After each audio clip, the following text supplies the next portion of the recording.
In this video, I will show you step by step how you can resize your video in CapCut.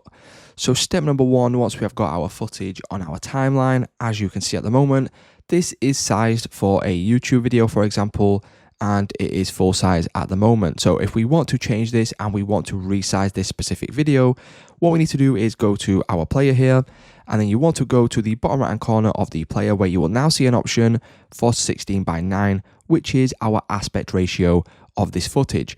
Now what we can do is we can click on this, and then if we go down to 9:16, for example, what this will do is it will then change the aspect ratio. You can then resize the video and also change things through the edit and things like that. If we click on aspect ratio again, you can change this to 3:4, which is essentially the size for a Instagram post. And if we go down, you can change this to pretty much whatever you like. So it's just that simple, guys. That's how you can resize a video in CapCut.